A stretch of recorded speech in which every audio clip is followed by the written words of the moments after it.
Okay, so welcome everyone to July's Group Company Governance Committee.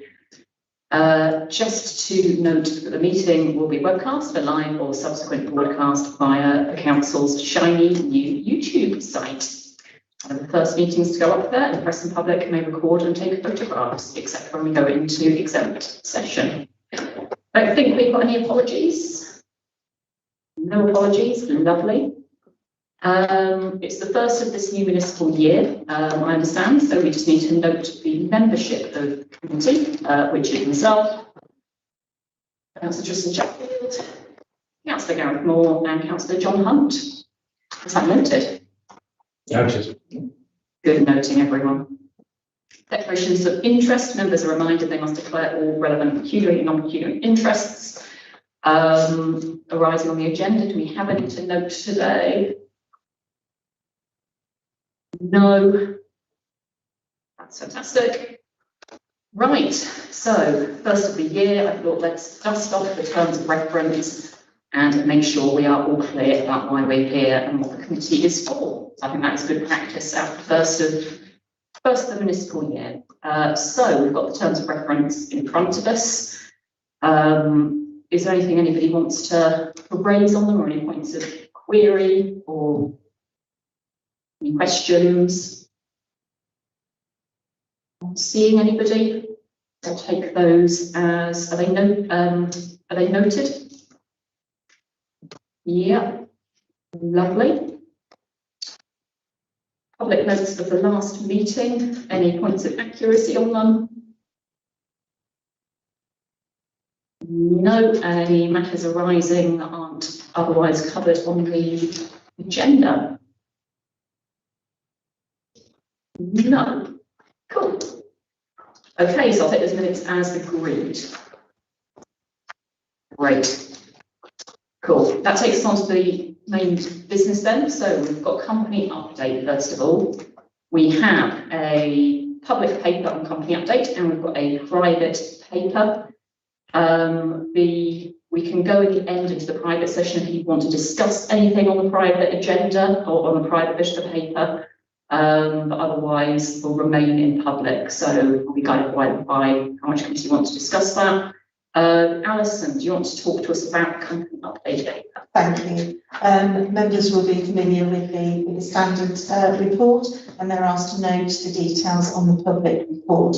I'll bring your attention to some of the changes under 3.2, changes of registered address. And you'll see coming through on Birmingham Curzon and Birmingham Charities, as we saw at our last meeting, again, sort of new officer appointments following the retirement of Martin Stevens. Under 3.3, these are the annual accounts that's been presented since we last met. There are no audit issues to note within those. I have looked through all of those sets of accounts. And then, as Councillor Jones referred you to on the private report, there is an update, an individual material companies update on that report. One of the things that we will be asking and looking at following July 19th, and the ending of the furlough scheme and the fading out of those sort of supports, we'll be asking our companies how that's impacting them as well. And that will be on future agendas. So members are asked to note the report if there are any questions on this public paper. Councillor Chatfield's in there first. Thank you. Can I just a suggestion really, just for clarity, can we get in the chart in 3.3, in future, can we get a line that just explains what the company does loosely, like not about too much detail, but just a one line to explain what it is and what it's for? That would be quite helpful. Lots of them have quite similar names.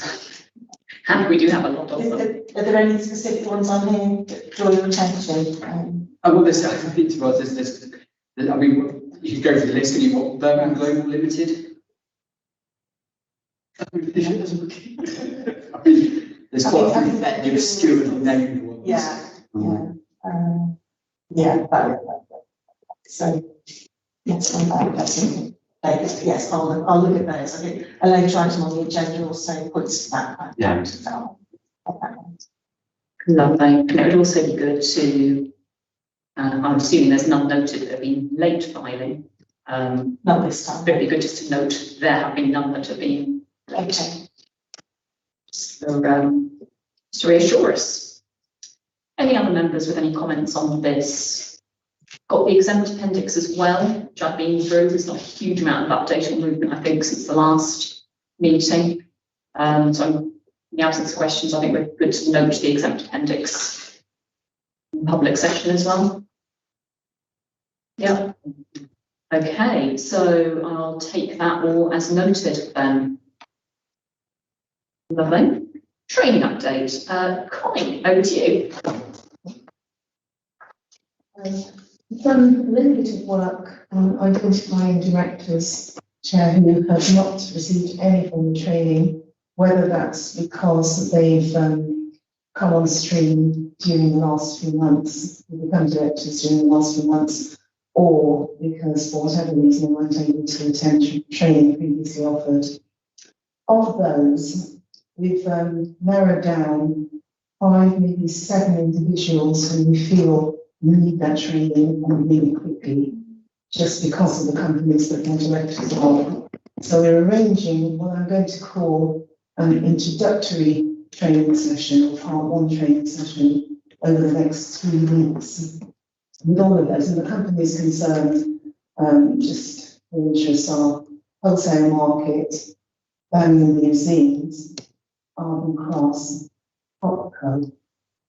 And for various reasons, those companies are in various stages of restructure or whatever. So the reason regarding that training is introductory in part 1 is that they will receive training in their roles and responsibilities, so they will know their statutory duties. But I have been speaking to the Civil Service College recently about very specific training in public sector directorships.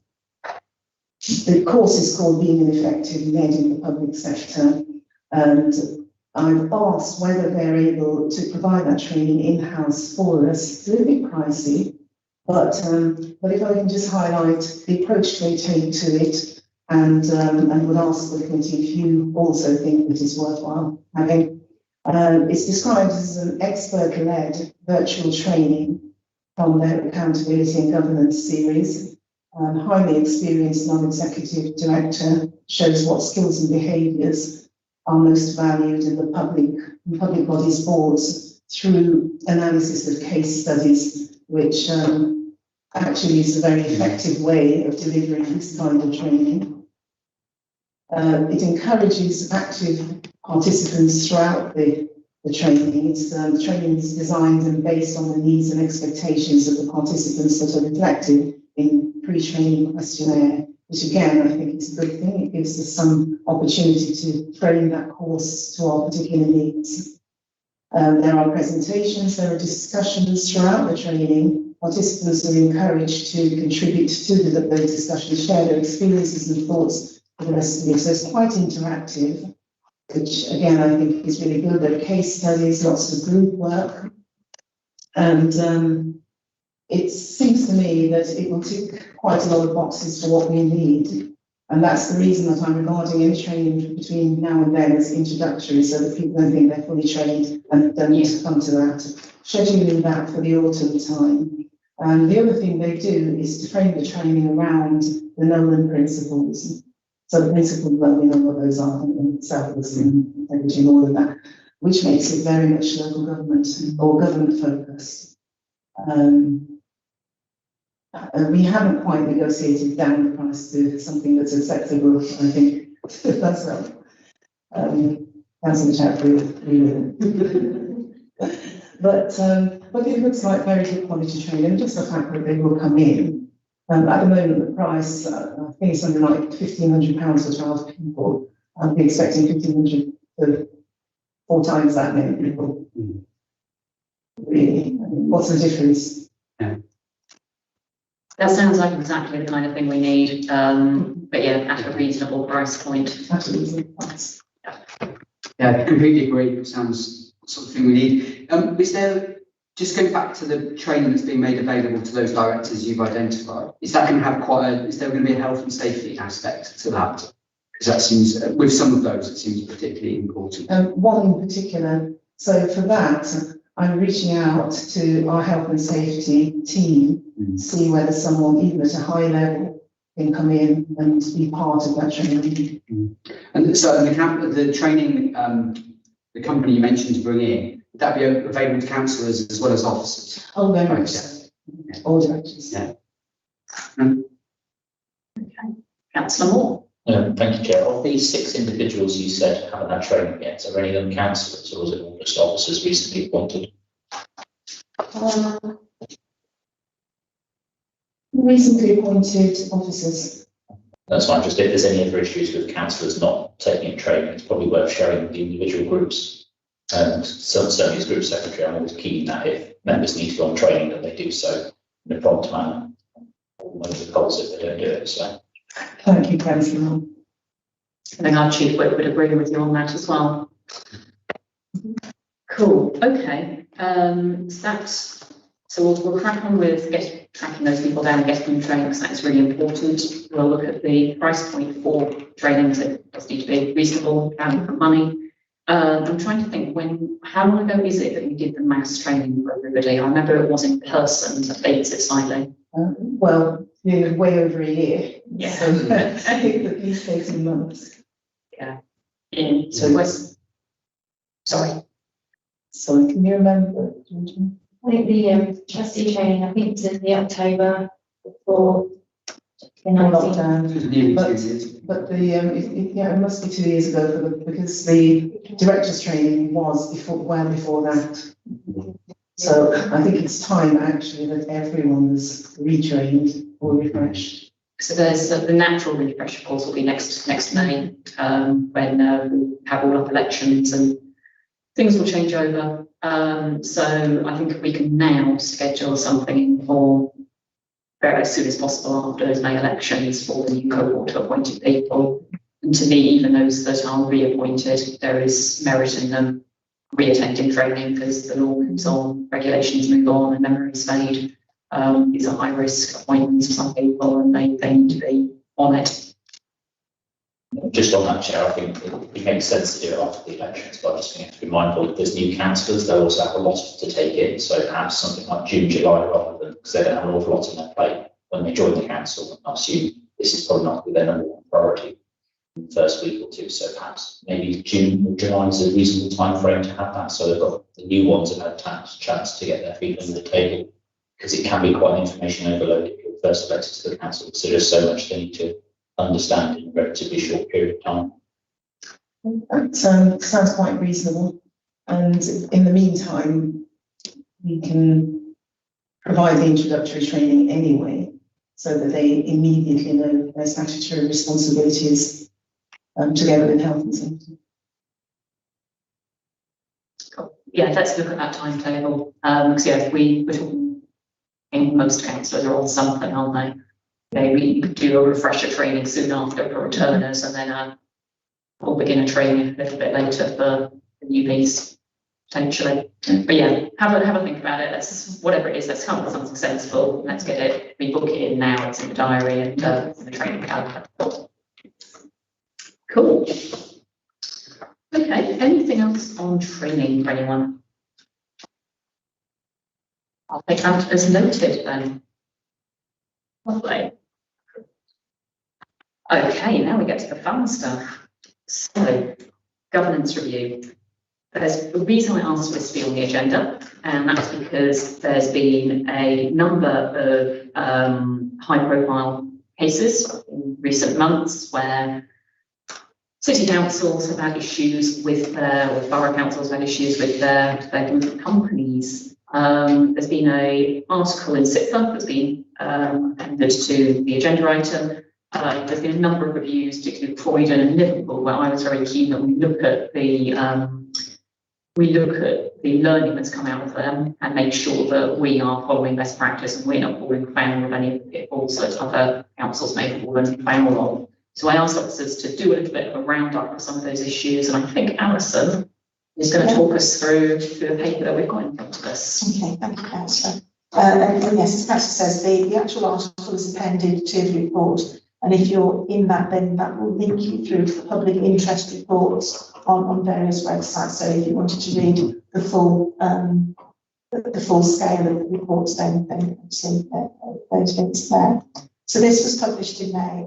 As Councillor Jones said, she's asked us to look at this. But it's always good to learn from others. And are there any areas within this that we need to pick up? Are there any areas of comfort that we can take? But yes, actually that doesn't apply for us because we have something in place, and are there areas that we can improve that we already have in place? So that's what this report seeks to do. And I'll turn to the appendix in a moment, but essentially I think what we're asking members to do is to look at those appendices, the appendix where I distill the recommendations from the public interest reports and see how we would apply them to Birmingham. There's a lot of work in there, a lot of improvements that we could make. There's also comfortingly areas that we already do have certain controls in place over and governance arrangements over. So really what we're looking for today is a discussion on those recommendations and which areas would you like officers then to prioritise for work going forward. And some of them, as I turn to them, you'll see that they're in progress. A bit of background on the two companies. Nottingham's the Robin Hood Energy Limited. This was a public interest report really about just the one company and the fact that additional investment had been made into that company without council having full sight of the company's financial position. Even if it had had full sight, the report does say they may still have made those investment decisions because there comes a point where you have to make a decision. If you've invested so much already to date, you can invest further if there's a robust recovery plan and you're protecting your investment to date. Or sometimes you have to make some very difficult decisions either way. If you're fully cited and you're fully documented on the decisions, then that's good governance. And what they're saying here is that Nottingham was not fully cited on that. And then the Coring report, that report covers a large number of areas, but within it, they talk again about one of their subsidiaries, Brick by Brick, Coring Limited, which is a housing development subsidiary. And again, they found inadequate evidence that the council was aware of how the company was performing. There were no minutive reports that the council had looked at the company or considered its business plans, etc. And then Liverpool is included, and as members will be aware, there's been a very far-reaching, again, report on many areas of Liverpool. But again, within that report, there are a couple of recommendations concerning Liverpool Foundation Homes and Liverpool Street Scene. The recommendations within the Liverpool report, however, replicate the recommendations in the Nottingham and the Croydon report, so I haven't pulled them out separately, they are the same. But essentially, a lot of it is about setting up good governance, good nominated shareholder representative, and having a function within the council decision within the executive that oversees the group companies. I'd like to say very much as well today. So if I can direct members please to the appendix. And I note in the pack it's actually turned around at 90 degrees. I have the benefit of a straight on. I don't even remember that. You've got one there. Okay. I'm not sure how you'd like to play this, Chair, whether you want to open it up to discussion or shall I go through each point and we discuss it in turn?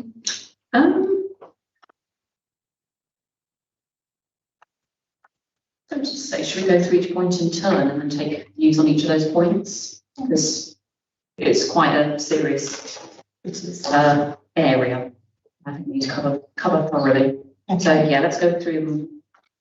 Okay. That's okay. So turning to the first up, we have all the recommendations that Grant Thornton made for Nottingham City Council. And this was that the council should urgently determine the future of their energy company, Robin Hood Energy, and options evaluated, risks properly assessed, and this should take into account the context of the council's current financial position. So this is about the strategic fit of that company within the council. When I consider what we have in BCC, again, I suppose the question is, do we consider the strategic fit? I have a personal view, and we've got one coming on today that's going to Cabinet, and we have sections in our Cabinet reports that talk about strategic fit and how they progress council plans and initiatives. That may be what we consider to be adequate. I'm just opening it out to officers. And also, of course, we have companies that come here to present their business plans to you. I think that one is potentially one to, I guess one the EMT could do with just a discussion about actually. It's what is strategic changes over time and things we created at one point in time for one purpose may not be a strategic fit with what we need today. So I do think it's something potentially for EMT to have a look at and maybe bring something back here. Councillor Moore. Thank you, Chair. I agree. I think we need to have the companies that we have should fit in strategically. I suspect part of the challenge is that we don't necessarily understand or know what all the companies are doing. As touched on earlier, there were companies listed, Birmingham Global. How can we say that strategically fits in when we don't actually know what it's doing?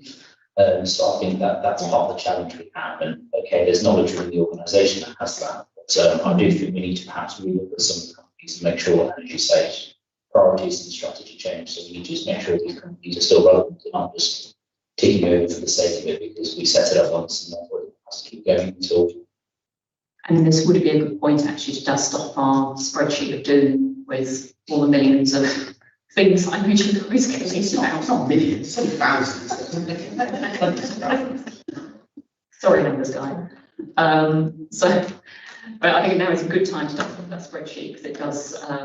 We're pretty late joining the committee, but we did do an audit of what we got, who's on it, what does it do, what's its relationship to us. But we haven't formally looked at that.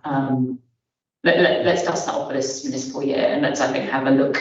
I think maybe for a discussion, I think EMT would be a good place to do it. Or we'll have a think about the best place to do it. We'll bring back something to here, looking at any exact so far.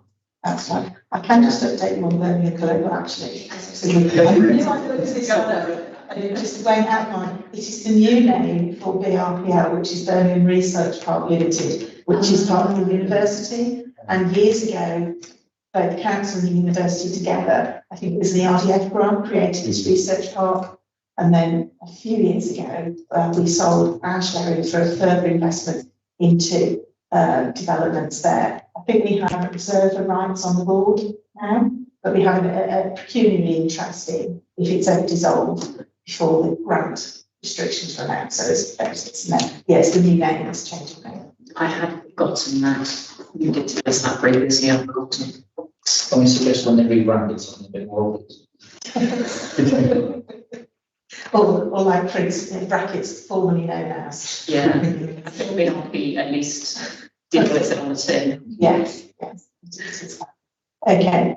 The next record. Oh, sorry, Councillor Hunt. Oh, sorry. If I may, I think your approach sounds sensible, but of all these recommendations, this seems to be the most challenging because it goes beyond what's in our terms of reference at the moment, and would require both additional pieces of information when companies report to us and a wider range of questions. And I think when we see companies currently always a little bit discussing how far we can go in terms of questioning around what they do in terms of the what the scope of this committee is. So some clarification on that would be helpful.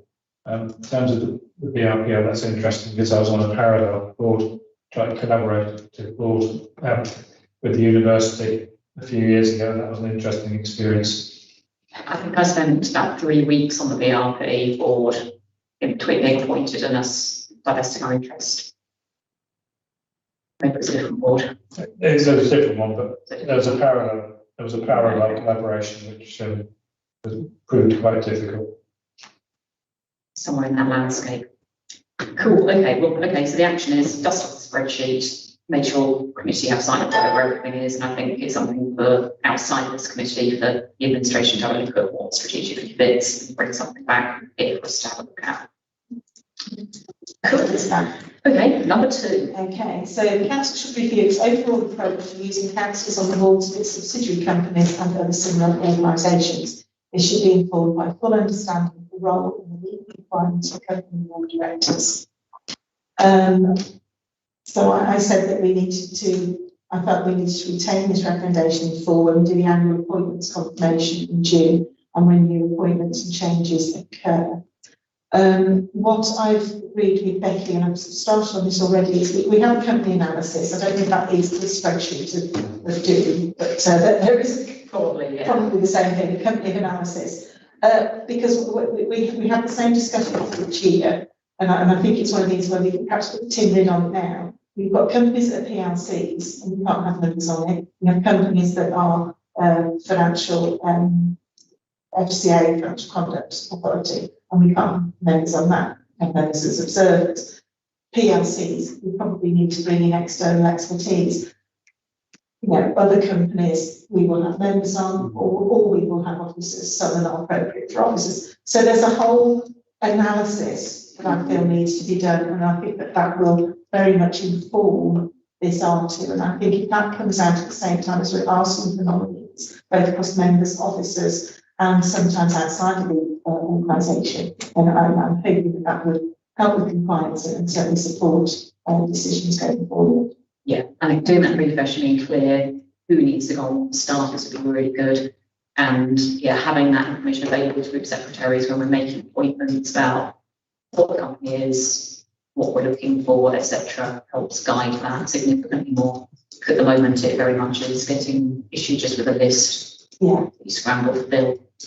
It'd also be good just to rationalise on that point on myriad of different ways people get appointed to things. So every year in the annual appointment cycle, and you'll know this Paige better than me, it feels like there's about 10 different committees that have different appointment rights to things all over the shop, and you think you're sorted and you've got to find somebody for this thing over here, and this goes slightly beyond just companies. This goes on to annual appointments by council and things as well, but there's a separate thing about just making sure we've got a handle on all the different places appointments are made, and that there aren't any companies slipping through other routes that we may not have. I completely agree. Yeah. I was going to say, I think there's one thing to have the governance route sorted out for that. I think there's another thing about actually making the decisions then. Because we've talked about this before about it's significant, I think, risk around having members rather than NEDs on some of these boards. So members as NEDs, replacing them with professionals or people with an interest in that sector. So I think it's okay to sort of governance process out, but then we still actually need to sit down and make decisions about, and I'm not sure quite what the appropriate, I think maybe it probably falls on this committee to make a decision that says, no, actually, it's not, and it's not about whether it's appropriate or not, it's whether it's in the best interests of the company. Yeah, so it might be legally sound and within our constitution to do it, but what's in the best interest of that company may be to have a NED, which may cost money. But ultimately, it's better for us in the long run to have that person in place. I completely agree with that as a concept. I think whatever the terms of reference of this committee, its role really in other language is a shareholder committee. That is what it is, or a group executive committee. So that's exactly the kind of decision that should be taken right here, rather than the legal framework. Absolutely. Thank you, Chair. Just to agree with your point in terms of, obviously we need to make sure we put the right people, but it's useful as someone who has to actually go through the donkey work of doing this, having the information to hand, because obviously you clearly want to appoint the right people, but when you just got an obscure company name, that's it. You have no idea how often it meets, when it meets, where it meets, what it actually does, what, it's a skill set that looking for. That kind of information helps, because when you can make sure you're appointing the right people, you've got the time commitment to do it, because there's no point appointing someone who works full time to a company that meets every month, where they're better appointed to someone that's more quarterly. But when you don't have any of that information, it's very, very difficult to make sure you're appointing the right people. And 9 times out of 10, that's the first thing I get asked by someone. It's like, well, how often does it meet?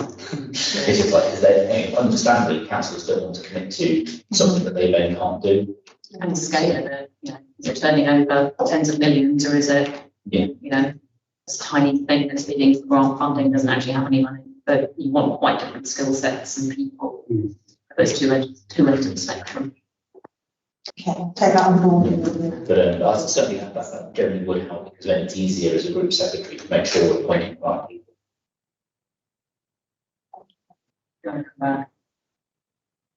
No, sorry. Misinterpreted your gesture. I was waiting on. Okay, so we've got a lot on that one then.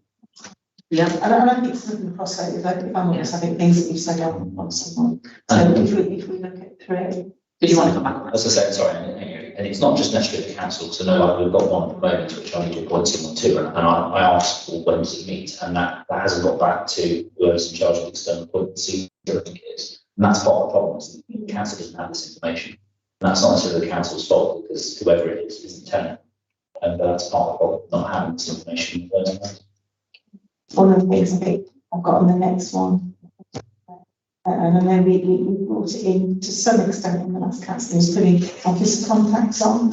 Some of them changed to company contacts, but we're in the process of moving them back to office contacts, so that members know, yourself know who to contact, find out about specific companies. So again, in this tidy up, trying to get all in one place. And look at three then, and it's similar in ways, where Nottingham continues to use councillors in such roles on its companies, it should ensure that the non-executives, including councillors on the relevant board, have in aggregate the required knowledge and experience to challenge management. This is of particular importance when the company is operating in a specialised sector which is outside the non-experience of councillors. And I think we would take that on board. I could put in here as some of the things that we already have in the council is the training role, and we've spoken about that, and we need to refresh that. And that training registers held centrally by colleagues. I put a question in here about making it mandatory, and how members feel about that. For officers on the training, there's a list of mandatory training courses, and we have to do those. This, of course, will cross officers and members. So, seeking your views. Always been a hot topic, member mandatory training. Yes.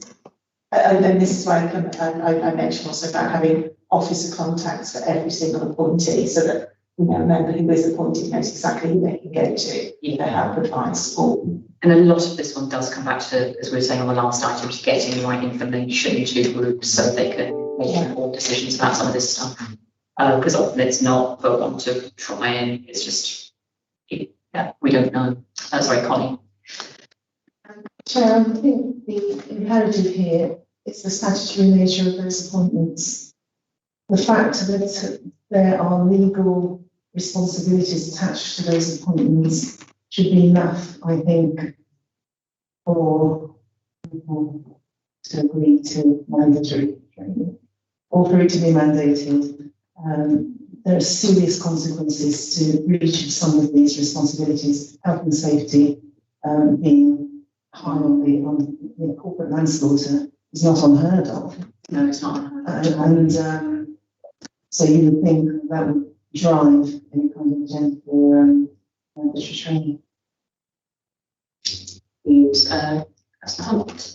I think that's probably correct, because these are not routine duties for councillors, they are additional duties that arise from being a councillor, and therefore it's reasonable that there should be a gateway in terms of accessing those roles. Say training is a hot topic, but in reality, if you become a councillor, you have to accept a briefing on your basic duties and what you do in the budget debate, for instance.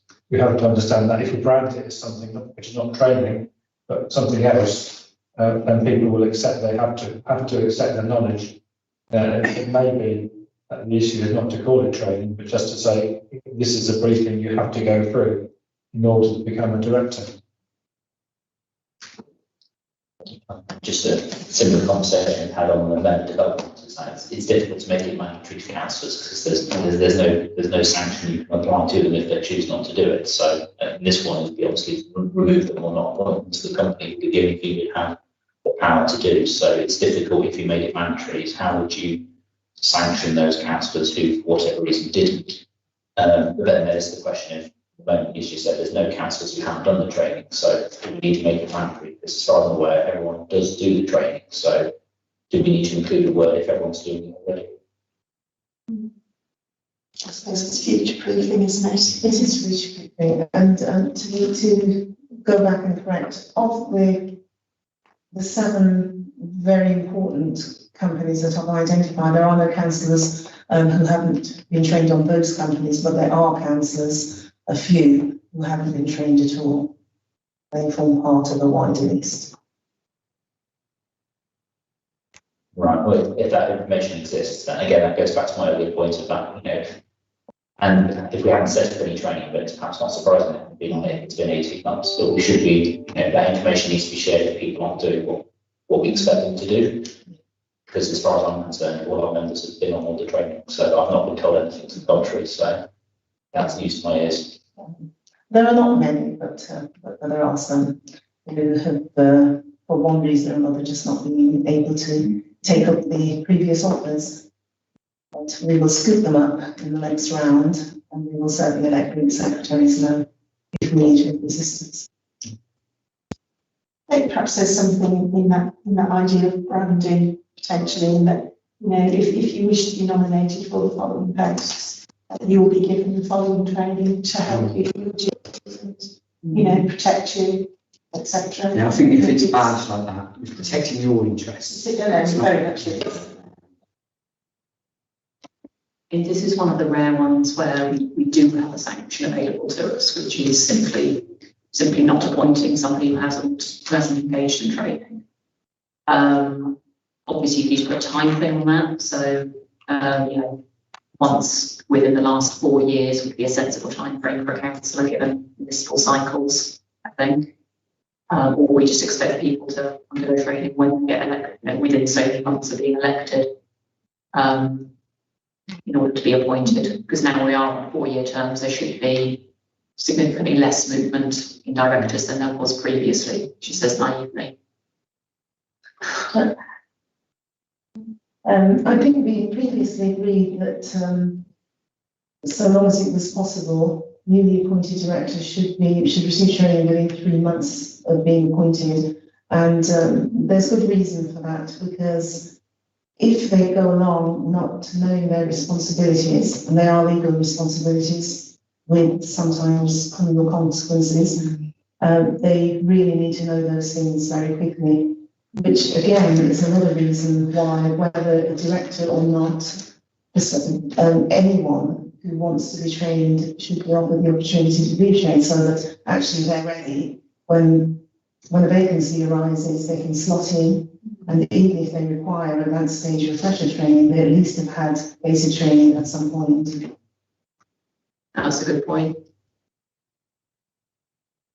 Just ties into the point though, is that if people aren't doing it, then we need to know. I don't think we need to necessarily know the names in terms of in this committee, but we need to be aware of this if people are not doing it, so that actually action can be taken to deal with that rather than just letting it drift. Because that's when the risks are greater. If there's people who haven't done training, and I appreciate the pandemic has made things much more difficult. But as I said, as far as I'm aware, I did a big push when there was the whole trustee and director training, making sure everyone knew who was supposed to be going. That it was a requirement to do so because of the importance of the role. Now I've just been told that apparently there are some people who haven't done that. So, not great numbers, just the odd 1 or 2 here and there. But if this is identified as a risk that we need to mitigate, then clearly, and we're talking about what do we do to address that risk, then one of the obvious things will be to let people know. First action, let's get the information to the group secretaries about who is outstanding. We've got 4 new councillors as well since that happened, so presumably that as well. Second of all, we've got the new municipal cycle coming up in next May, just the obvious time to do something. Personally, I'm of the view that we should be requiring anyone appointed to a board to do training. Trying to think what the time frame is. It's been suggested within 3 months of appointment, and to have done it at least once in sort of the municipal year before you take it up. To me, that would seem a sensible time frame. This isn't a regular committee to go on. It's an exceptional thing with pretty serious consequences if you screw it up. So are we thinking next municipal cycle we'll expect anyone appointed to a board to have done their training within 3 months of appointment? Is that? And it is a rare one when we do have a sanction, which is we can take them off again, essentially, if that's deemed particularly risky. And I think that would help in terms of just underlining the seriousness of the roles as well, sending that message. Yeah. Okay. Cool, on to page 2. Yeah, recommendation 4 is about the training, so I've just put on here to see about. Recommendation 5 was the council should ensure that all elements of its governance structure, including the shareholder role, are properly defined and that those definitions are effectively communicated to the necessary individuals. I think we agree with this. Group company guidance on the intranet is reviewed and updated. We've actually just gone through the terms of reference for this group as well. I'll put that in as evidence that we are doing that. And I do think maybe we can incorporate like individual clarification on the roles as part of the training and provide updates and appointees. I think we can cover that in the training discussions that we've had. That all sounds good to me. Yep. Number 6 then. When allocating roles, the council should ensure that the scope of conflicts of interest is minimised with a clear divide between those in such roles and those responsible for holding them to account or overseeing them. So I think we agree, ensure no conflicts of interest in council roles and BCC through activity with group company boards. And I felt a control of this was if we reviewed annual declarations, inclusion of directorships and observer roles for members and officers. I'm not sure if your annual declaration includes that. Well, it includes anything we would have an interest in, so yes. Yeah, so I suppose it's matching that to the potential appointments, isn't it? I think the controls there is making sure we use it. Yeah. We as officers, I think, when we're going through. And how would we do that? Would we do that at appointment stage? We just check the two? It's twofold, isn't it? It's what's in our declaration, but it's also are we appointed to any council committees that would interact appropriately with that company? I think perhaps you're right at appointment stage. I don't know what the process is within the groups for appointing, but maybe there is a question there that just says, you know, please confirm you have no conflicts of interest in taking on this appointment. I'm not sure whether you have paperwork for appointments or what you have. No, we submit names to usually cabinet, I think, there's most of these, and then that person tends to get contacted by the company direct. Okay. I'm guessing you're about to say it's very hard to know unless we've got information on what companies are. That's exactly my point. Is that one of the things that's to be mindful of is that if there's a conflict of interest, that the person knows about it and can either mitigate it, or if they're not suitable to a point. But if you don't know what the company does, that's very, very difficult to do that, because I can put someone forward and there be a massive conflict of interest and they may not tell me about it, but I'm not going to know because I don't know what the company does. So again, it ties into that information. And obviously, part of the challenge is that most people's declaration of interest is done before the appointments as well. I always make it clear you have to update your register of interest if you join something which isn't already on there. But quite often that's done before the AGM or the annual meeting in May. Then all the appointments are done in June. And it is difficult sometimes getting people to make sure they do update their register of interests correctly. Sometimes the appointments change throughout the year. I always remind them that they do that. I know there's dip sampling done, isn't there? Or there certainly has been in the past of what do you call them, declarations of interest and things. Because I've moved house so many bloody times, company's house thinks I'm 3 different people. So I got contacted because of it, because they were very confused as to which ones of those were me and what I sat on and what I didn't sit on, and yeah. So there certainly used to be dip sampling of registers of interest to check. Unless it was you guys just messing around with me and FOI and I don't know about this. I'm done with enough. Councillor Hunt. Yeah, it can cause a problem, some of that, because I ended up with having my councillor role put on much of my private interests because people were collating data. I don't hold any directorships as such, trusteeships, not directorships, so hopefully that will fade away. But I just wanted to ask about the first column. It refers to a clear divide between those in such roles and those responsible for holding them to account or overseeing them, which seems to me potentially problematic. I understand a number of cabinet members hold directorships because they are in strategic companies and they want to know and be involved. That's always been the case, but this indicates that should not be the case. On the other hand, there are significant advantages in having a cabinet member holding that role because they do understand what the council's direction is and strategic direction.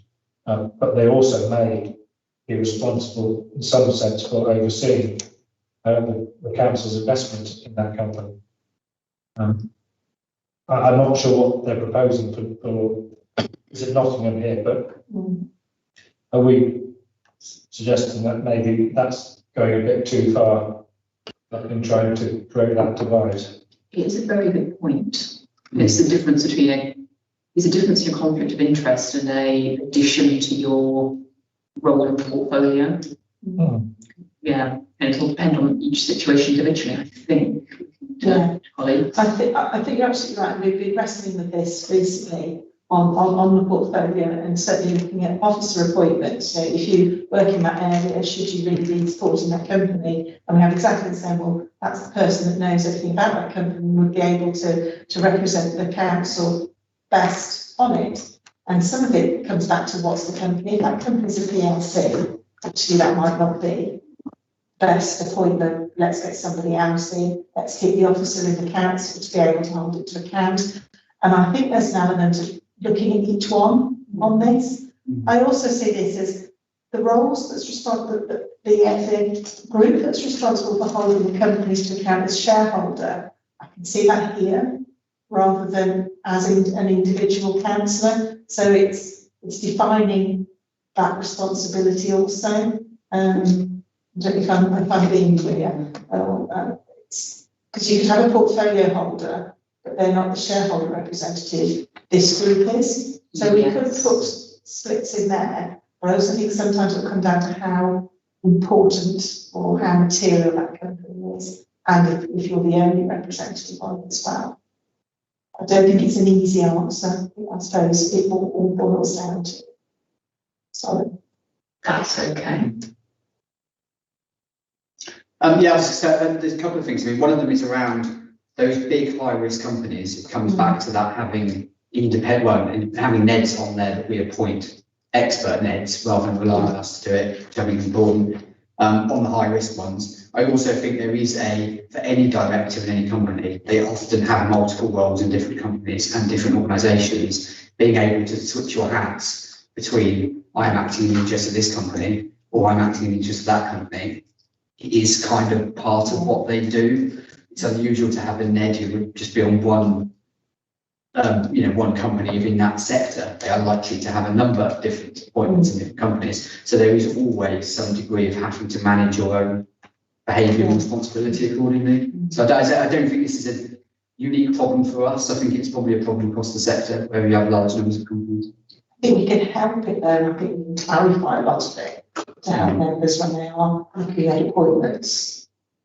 And then, because you're absolutely right, we wouldn't be putting members on PLC. You're not on the airport board, you're on the board. You've got there are different roles that you've got the experts on the airport board as well, and you've got representing our shareholder, and kind of different roles. Yeah. You would be offering aviation advice. I would not be offering aviation advice. That is very true. Absolutely. And I think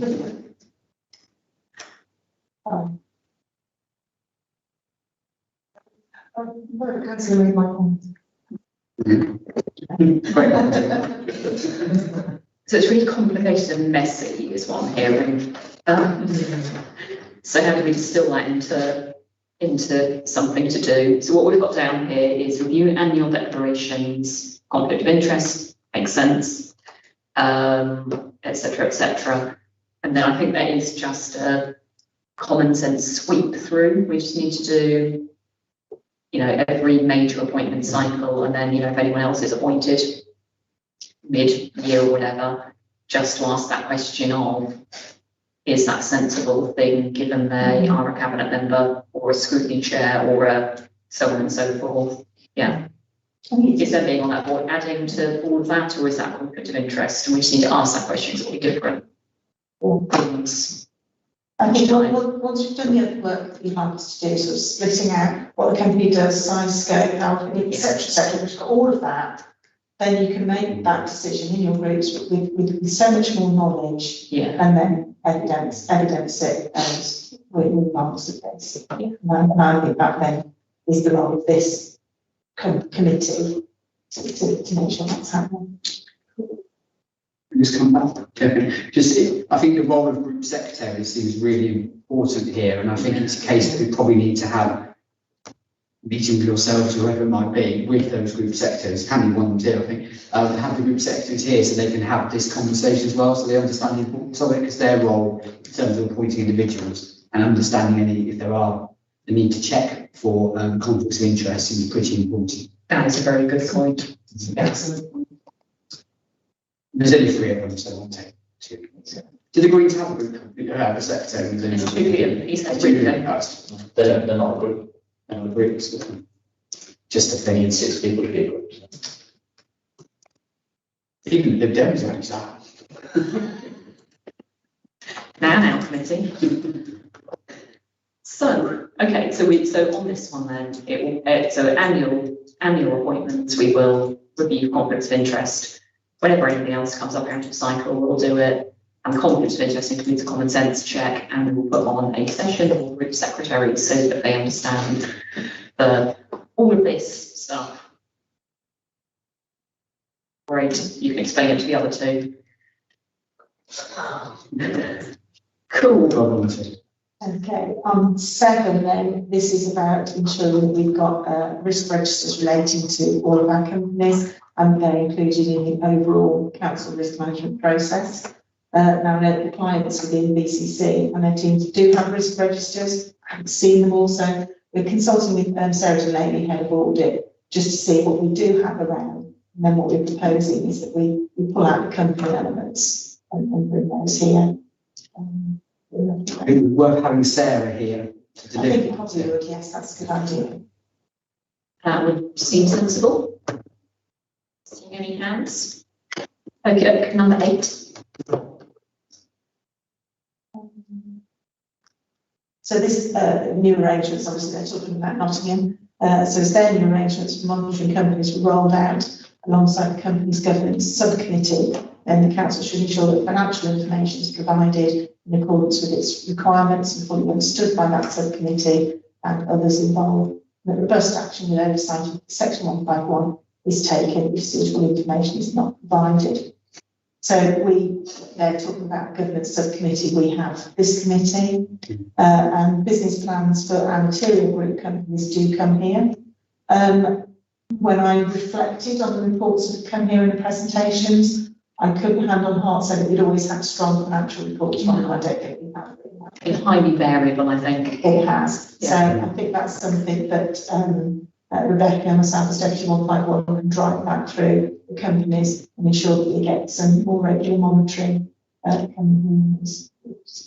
it should presumably be possible for them to prepare just a 1-page accounts summary or whatever it might be, but on a standardised format would be quite helpful, I think, so they're not all presenting in different formats.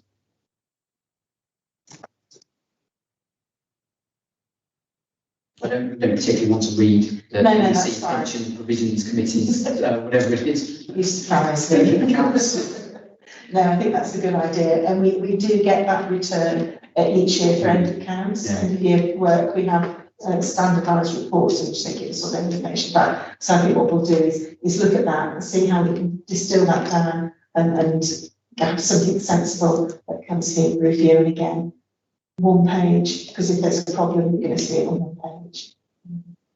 Just on that note, we had some excellent training a couple of years ago, maybe, for members of this committee. It's whether after next May, just to make sure that whoever's on it, I don't know if we need bespoke training for the committee, or if we just need to make sure everyone on this committee has gone through the director's training, because presumably that would cover similar stuff, just so we. Was that Sam Miller from Finance Birmingham, I think, came across? It might be, yeah. Yeah, it's just making sure that we train this committee Yeah. after May. Trained on business So cases and what we was know what we're looking looking for. for. Yeah. Yeah. So I don't remember that at all. It was absent. Well, it was good training. We didn't always arrange that kind of training. He's still on the patch, so you never know, although he's sort of is on housing at the moment, but, Might be in red. and, Actually, can't remember when we can switch. Okay. I'll take that one as document by one. That one. Cool.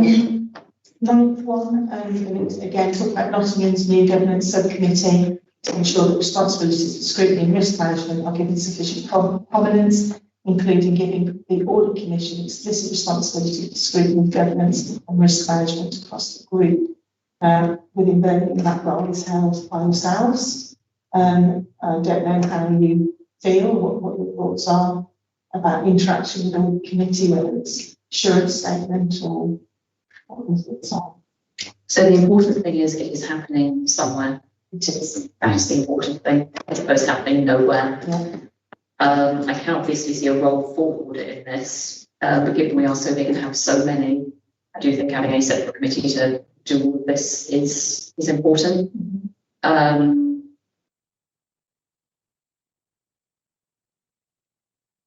If we could just understand what audit gets already, maybe an action would be for me and the chair of audit and officers just to sit down with and work out what they're getting already and just make sure that between us, the appropriate roles are covered off. I've got a meeting with them in, I want to say August, in a few weeks' time. And so yourself, Chair, an audit committee, or is it presenting audit committee about the terms of reference to scrutiny? Oh, am I? Lucky me. I'm sure there's something in here, I'm sure there's, and I'm just being wondering if that's an opportunity. Thanks, Fred. Great. I think it's something that Mandy brought to you as a request. Cool. So 27th. Post it. And that's to do with the economy switch. Bond, so it's the group companies, as well as the draft statement of accounts, it's a double Right. slot, which we've booked. This is nagging at my memory. Yeah. We'll get something prepared for you. Great. Okay, so we've got that coming up, and then the other action is we'll just have an offline discussion with audit and just make sure that between us we've got covered off. That there's nothing falling through the gap, I suppose, is the exam question that we assume the other one is doing, but they're not. And between us, we have everything covered off appropriately. Cool. Recommendation 9 was just asking the council to make sure that whatever its lessons were from Robinhood Energy, that it applied it to all its other companies. So I think that's not applicable to us. That is exactly what we're doing. And then it was next one, 11. As part of the review, the council should consider the appropriateness of the definition of the shareholder role adopted in their report and give emphasis on protection of financial interests. And I put on this one, I'm not sure that we don't already do that, but I felt that might be one to look at in the constitution. I don't know if you agree. Yes. So we'll do that more offline. And then recommendation 12 was very much about Robinhood Energy, so I didn't feel that it was applicable to us, or we covered it in other areas of governance. And then in R13, it was reflecting the financial pressures in its wider financial plans and current years. And again, our group companies and the issues are reflected in our ongoing revenue monitoring. So again, I didn't think that was an applicable recommendation for us. So with apologies for this, we go on to Croydon. I'm just trying to bring out the items that are particularly different. So the first one there is recommendation, I'll just carry the list on, so 17. Camden Council should reconsider the financial business case for continuing to invest in brick by brick borrowing. When I look at VCC, we follow standard governance process. Additionally, some reports are brought here that any investments that we're doing follow the normal approval route, either through member officers if they're tiny, members and cabinet. So the only element I thought there was where we got them pertaining to group companies, that we could bring them here, but it would be for noting on the decision making. Unless you decision. It comes back to that those comments you made earlier about the executive nature. I'm just thinking this could grow into something huge if you're not careful.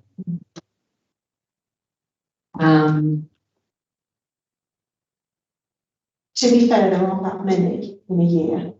We've got one today on Brockhouse, some changes. We had one at the last meeting on highways. But if I think back, I don't think we've had many previous to that. Big changes at Civic K. Civic code is an honest one. So what you're saying is we've already got standard decision governance around this question. Is what do we bring the question here, or just bring something here noting on that front? Which I think is not a bad idea.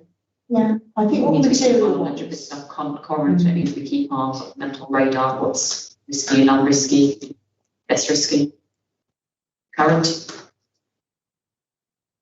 I think you're right. All the material ones have come here.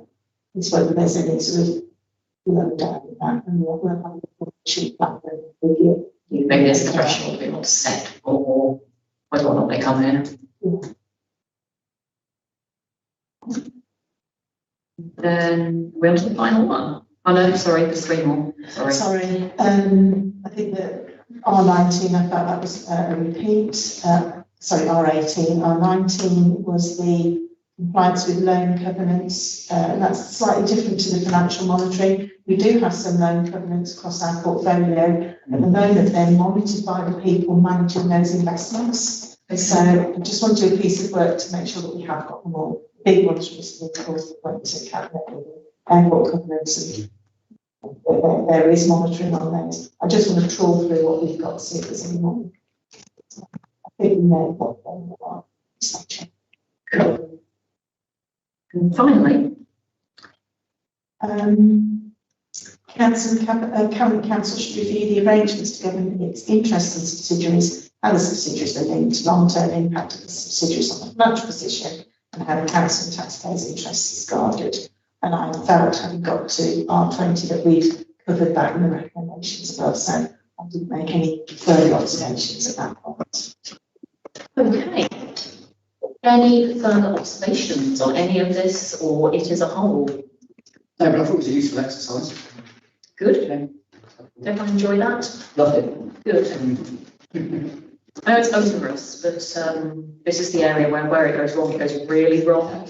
So I thought it was important that we just check ourselves against some things that have gone really wrong and make sure we haven't left any trapdoors open.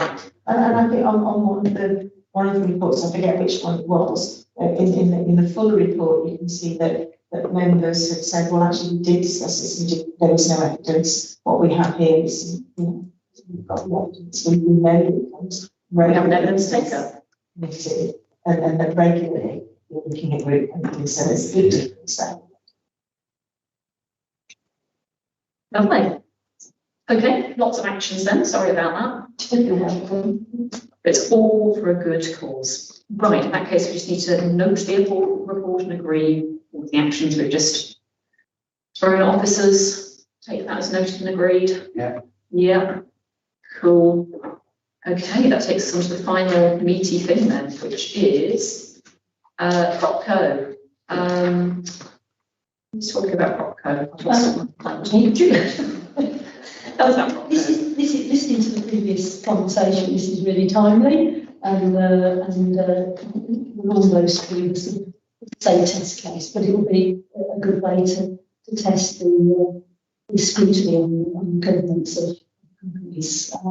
So I'm bringing the draft report that is hoping to go to Cabinet on the 27th of July, which obviously is on private changes. It's not yet the final version, and we're also not going to put it into circulation in preparation for the Cabinet meeting. Do we need to go into private session to have a meaningful discussion about this? Rather Yeah, if you would like to, I'm here to answer any questions. Yeah. So if you'd like to just go straight to that, that's fine. I mean,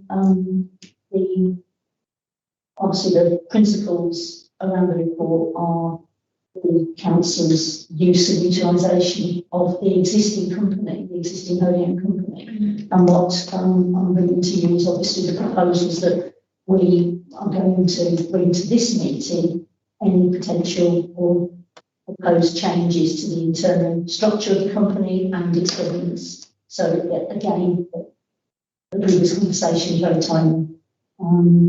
And the suggestion and the proposal and recommendations within this part of the report is that actually any changes to the existing company's governance and structure are brought to this meeting, and the decision on those changes are undertaken in consultation with this committee, which I think is, as I say, very appropriate. Yeah, that would seem to be appropriate, because the essence of this is we have a thing that is chugging away doing its thing, and the paper is essentially looking to significantly, very significantly expand what the thing does,